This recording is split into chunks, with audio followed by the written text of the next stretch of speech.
Assalamualaikum warahmatullahi wabarakatuh. Pada pertemuan kali ini kita sudah memasuki perkuliahan atau pertemuan kelima. Oke. Qawaidul Lughah Al-Arabiyyah. Di pertemuan kali ini kita akan membahas terkait na'at man'ut atau disebut juga sifah wa mausuf. Oke, terlebih dahulu kita akan membahas terkait pengertiannya dahulu. Jadi, na'at kalau dalam kitab Jurumiyah disebutkan bahwa an-na'tu huwa at-tabi'u al-mushtaqu awil mu'awwal bihi al-mubayyinu bilafdi matbu'ihi, atau dalam artian na'at merupakan kata sifat yang mushtaq atau mu'awwal dan juga menjelaskan kata yang diikutinya. Jadi segala atau disebut juga segala sesuatu yang disebutkan di dalam kalimat setelah isim atau kata benda disebutkan dengan tujuan untuk dapat memperjelas gambaran keadaan yang sedang terjadi atau yang berhubungan dengan isim yang sudah disebutkan tadi. Tadi disebutkan bahwasannya na'at merupakan kata yang mushtaq. Lah, yang dimaksud mushtaq itu apa? Jadi yang dimaksud mushtaq itu adalah ada beberapa isim yang dikatakan mushtaq. Mushtaq itu kan bentukan dari kata dasar gitu ya. Jadi yang dimaksud mushtaq itu ada isim fa'il. Contohnya fa'ilun, doribun, jalisun, katibun, qori'un, dan lain-lain. Kemudian yang kedua ada isim maf'ul.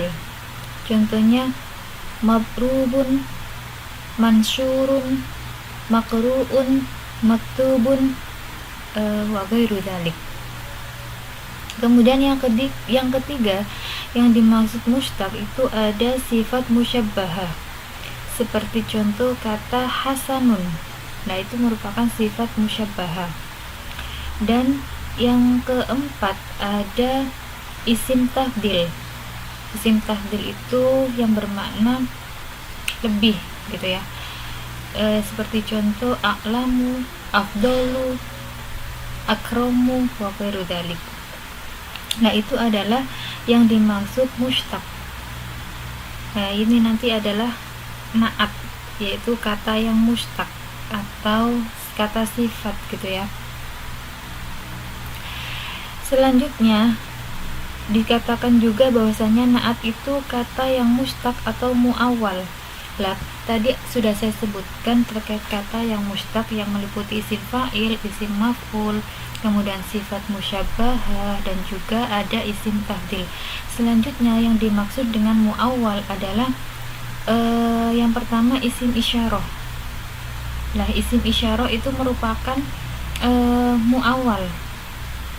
Di awal pertemuan, di awal-awal entah di materi kedua ya kalau nggak salah, saya sudah pernah memaparkan terkait isim isyarah. Isim isyarah itu sendiri ada banyak, hadza, hadi, hadani. Di sini saya contohkan dalam sebuah kalimat. Misalkan kata marartu bi zaidin hadza.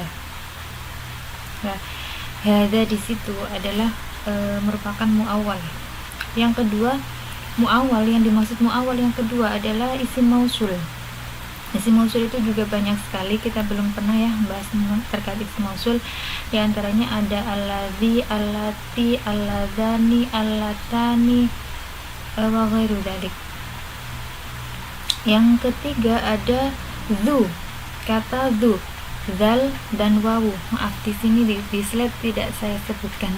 Insya Allah di pertemuan mendatang saya kasih lebih rinci lagi. Zu yang berarti yang mempunyai. Misalnya zu malin, zu kitabin, marartu birojulin di malin. Lah, zu di sini adalah zu muawwal. Kemudian yang ketiga adalah isim-isim nisbat. Isim-isim nisbat itu isim yang dinisbatkan. Seperti contoh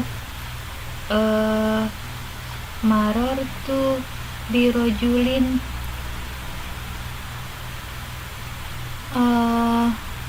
Indonesiin, Maliziin, Urubiin, wa ghairu dzalik. Dulu sudah saya pernah kasih ya, kayak bangsawan atau negarawan. Nah, itu kan bisa kita gunakan kata-kata tersebut. Kata-kata tersebut termasuk nisbat atau isim nisbat ya. Selanjutnya ada jumlah atau kalimat. Jumlah atau kalimat ini dengan syarat kata yang diikutinya itu berupa isim yang nakiroh, bukan ma'rifah ya, tapi nakiroh. Nakiroh itu sifatnya umum.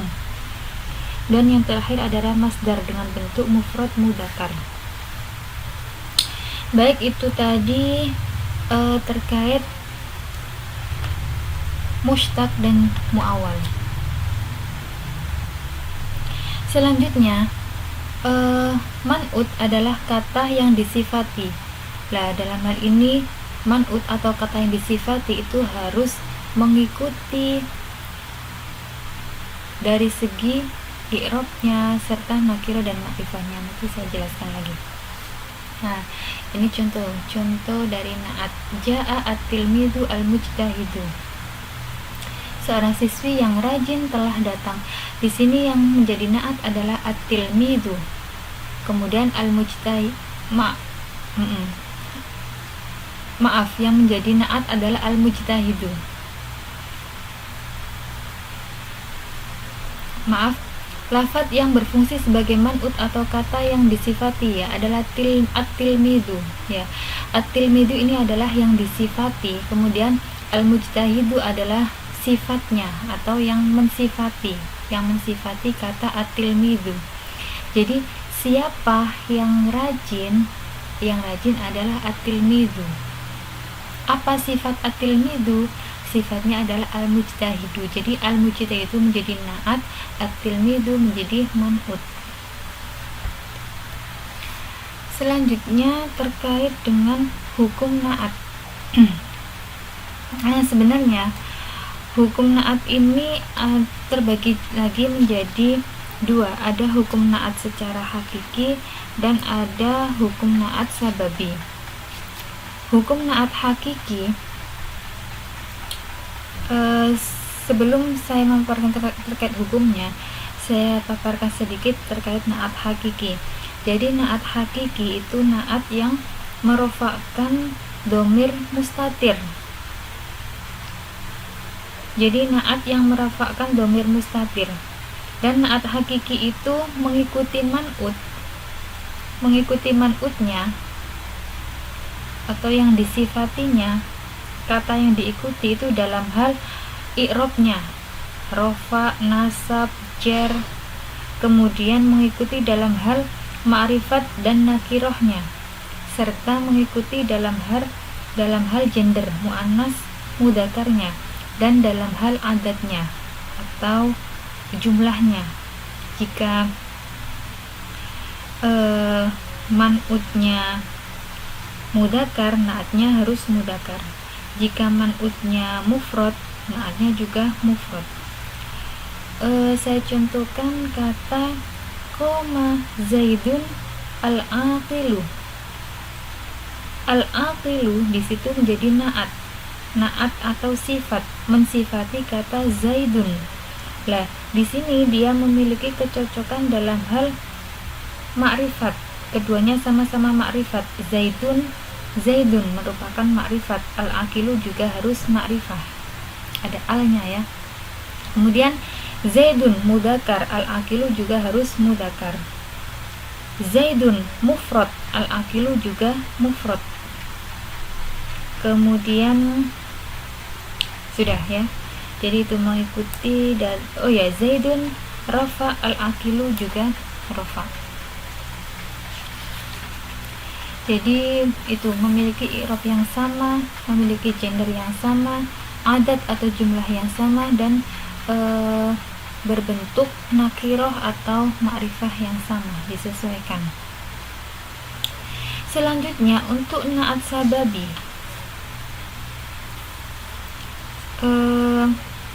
apabila na'at itu merofakkan isim zohir atau domir baris. Domir baris ini yaitu na'at sababi, maka na'at cukup mengikuti man'utnya dalam hal i'rabnya, kemudian ma'rifat nakiroh saja. Jadi tidak mengikuti man'ut dalam hal gendernya, mudakar, muannas, mufrad, tasniyah dan juga jamaknya. Jadi di sini na'at yang demikian ini diberi hukum seperti fi'il. Jadi apabila fa'il na'at itu bentuknya muannas, maka na'at juga harus muannas, meskipun man'ut atau kata yang diikuti atau yang disifati itu bentuknya mudakar. Terus apabila fa'il mudakar, maka na'at harus dimudakarkan, meskipun man'ut atau kata yang diikuti itu berbentuk muannas. Dan na'at sababi ini harus menetapi bentuk mufrad, tidak boleh dibentukkan menjadi tasniyah atau tidak boleh dijamakkan. Di sini saya beri contoh, ja'a Zaidun al-qa'imatu ummuhu, yang berarti Zaid yang ibunya berdiri telah datang. Jadi kata al-qa'imatu dalam kalimat tersebut itu berkedudukan menjadi na'at yang merofakkan isim dohir. Di sini isim dohirnya ummuhu, atau di sini ummuhu itu merupakan na'at sababi, dan ia mengikuti man'utnya. Man'utnya itu berupa kata Zaidun. Ini kalau ada papan tulis lebih enak ya. Insya Allah minggu depan saya jelaskan menggunakan papan tulis. Saya lebih rinci, saya review ulang. Nah di situ Zaidun dalam hal ini i'rab mengikuti man'utnya, mengikuti Zaidun itu dalam segi i'rab, kemudian ma'rifah dan nakirohnya. Jadi di sini Zaidun kan ma'rifah ya, sehingga di situ na'atnya juga bersifat ma'rifat.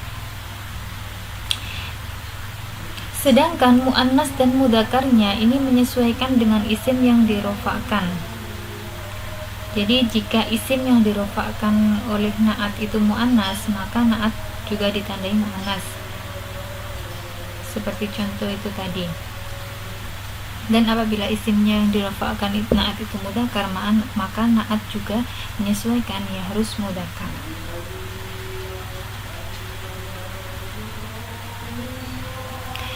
Kemudian ini terkait dengan bentuk na'at ya. Jadi na'at itu ada yang berbentuk mufrad, maksudnya susunannya ada na'at mufrad, kemudian ada na'at yang terdiri dari jumlah dan na'at yang terdiri dari syibhul jumlah.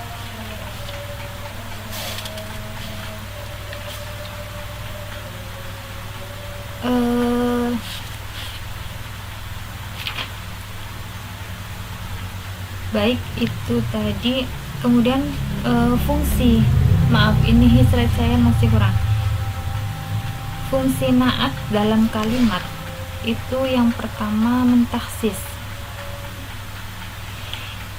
kata yang diikuti atau man'utnya jika man'ut berupa isim nakiro. Yang kedua menjelaskan kata yang diikuti jika man'ut itu berupa isim ma'rifat. Dan yang ketiga memuji, seperti contoh Bismillahirrahmanirrahim, disebutkan Ar-Rahman Ar-Rahim, itu kan Fungsi pujian. Yang keempat, celaan, mencela, seperti kata a'udzubillahi minasyaitonirrajim. Ar-rajim di situ adalah dimana celaan. Ini salah satu fungsi naat. Dan yang kelima, memohon belas kasihan, seperti pada doa-doa Allahummarham abdakal miskin, misalnya ya Allah maghfir dan seterusnya. Yang selanjutnya, yang keenam adalah mengukuhkan atau menguatkan atau taukid. Oke, itu tadi adalah pemaparan terkait naat man'ut. Selanjutnya teman-teman juga bisa melihat pada qiraah atau nas yang sudah saya share. Di situ tentunya ada beberapa kalimat yang terdiri dari naat dan man'ut. Coba teman-teman cari, kemudian dipelajari ulang. Baik, itu yang bisa saya sampaikan. Kurang lebihnya mohon maaf. Wassalamualaikum warahmatullahi wabarakatuh.